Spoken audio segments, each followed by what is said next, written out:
What's going on, everybody? It's Childish. We're back at it again. We got ourselves the next event update for y'all today. Thank y'all so much for tuning in. If you are new to the channel, welcome to the channel. Once every couple of weeks, Come To Us gives us the opportunity to collect a 3-star monster from a secret dungeon. This time around, it's going to be Burnetau, the Fire Minotauros. We have 3 days, and 3 days only to go ahead and collect 40 pieces so we can summon this monster. So if you guys are looking to get on board with this one, it's about time to get it done, all right? So is this good? Is this food? We're going to go ahead and take a look here. Let's go ahead and take a look.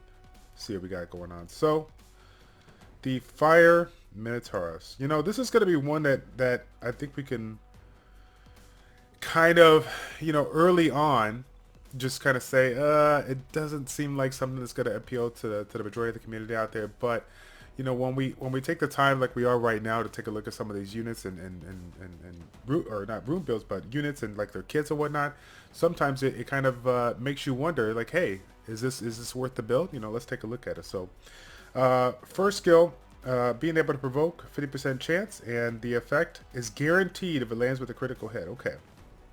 Second skill, you got yourself a skill that's going to reduce the attack bar of the target opponent, and additionally increase the attack bar for 50% by if you critically hit.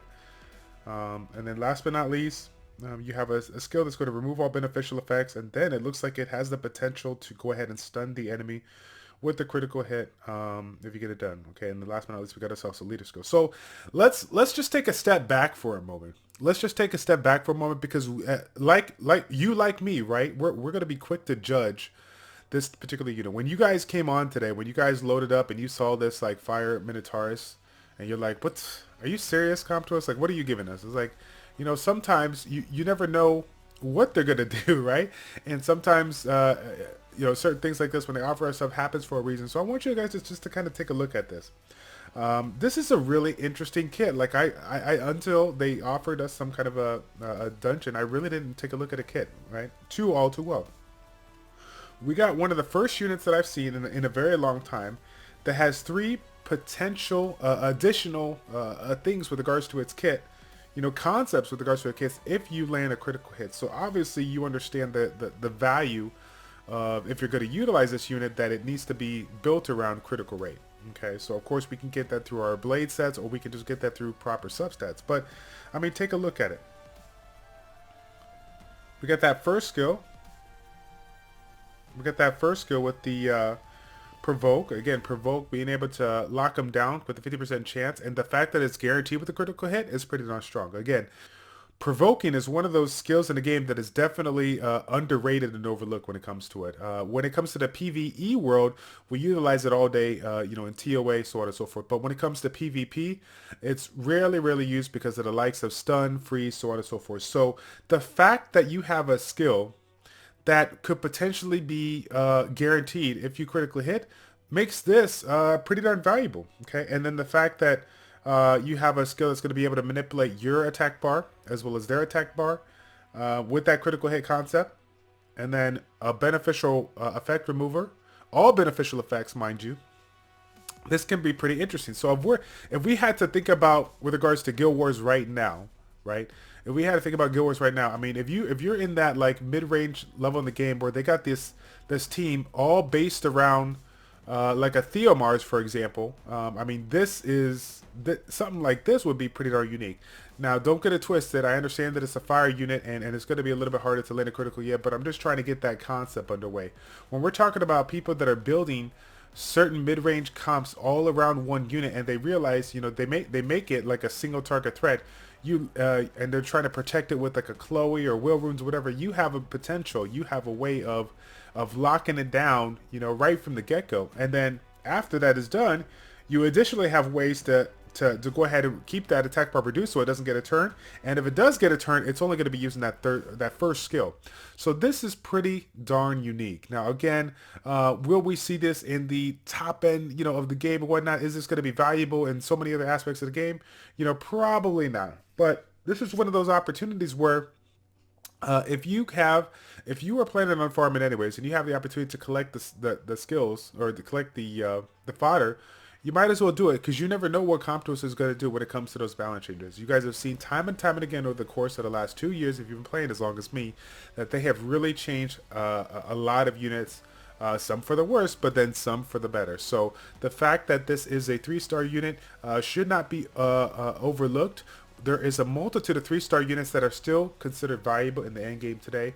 I know I'm kind of throwing a real big, hope for this, but again, this is one of those things where it's like, if we have the opportunity to farm it, might as well. We got nothing else better to do, right?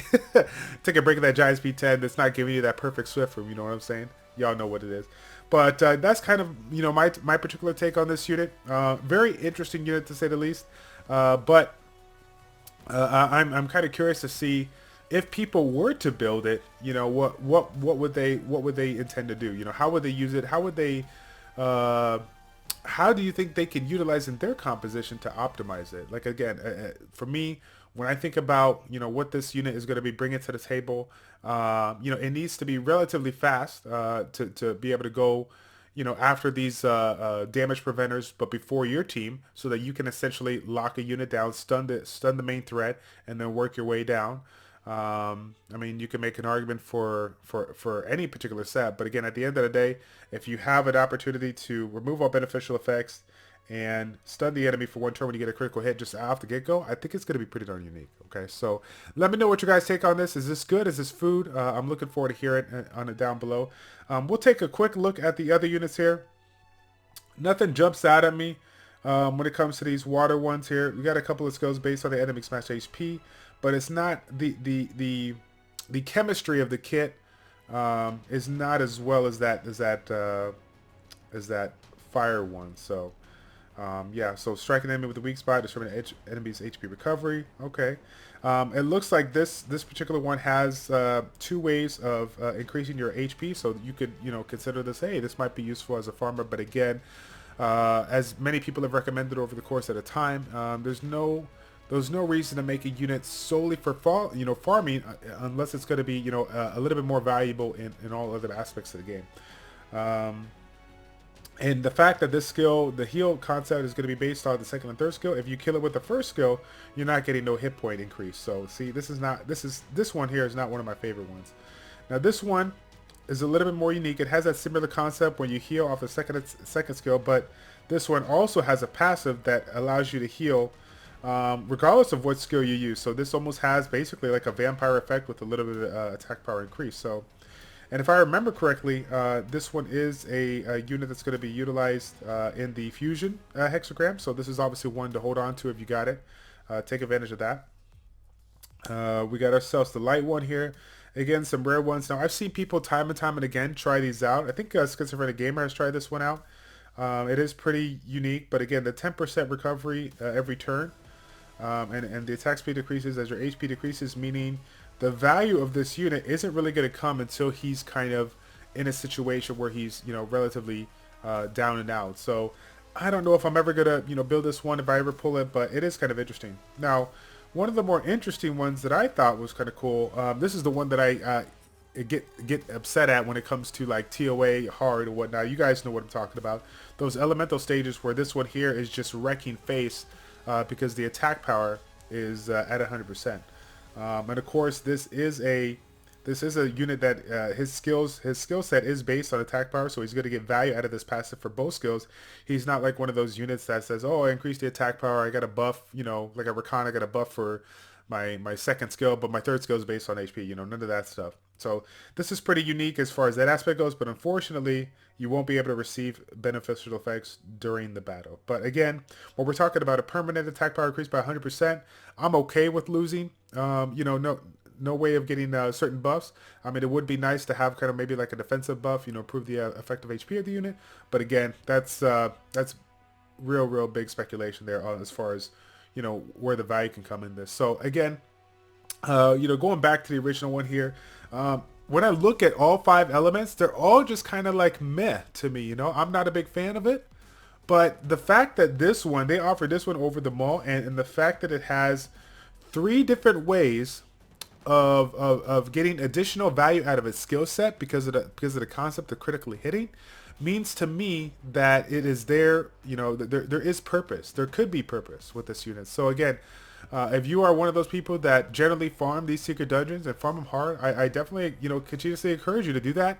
You never know what Comptours is going to do when it comes to changing these units for the better, for the worse. So might as well get ahead of the game, get those fodder so that when you get maybe one of these light and dark ones that you really sought after, or maybe one of these other units change, you can have, basically a max skill unit. And as you guys know, we've had countless people on our Educate and Dominate series, state that you will never see the value of a unit until it is max skilled, especially when it comes to Nat 4 and natural 5-star monsters. So again, being a Nat 3 and having the opportunity to get them all, to get it all maxed out, hey, go for it. You know what I'm saying? Go for it. All right. So that is it, guys. Thank you guys so much for tuning in for this one. Again, I'm looking forward to hearing your insight on Burnetau. What's your take on it? Do you like this kit? Do you not like this kit? Do you ever feel that this could be part of a Guild Wars unit? Do you ever find value in this? What's your take on this one? Could this be used in that mid-range level of arena? For those teams that have or have compositions based around one unit. Let me know what your feedback is on that. All right, that is it. I am done. It's your boy Childish from ChildishPlays checking out. Take care. We will see you next time, guys. We're out.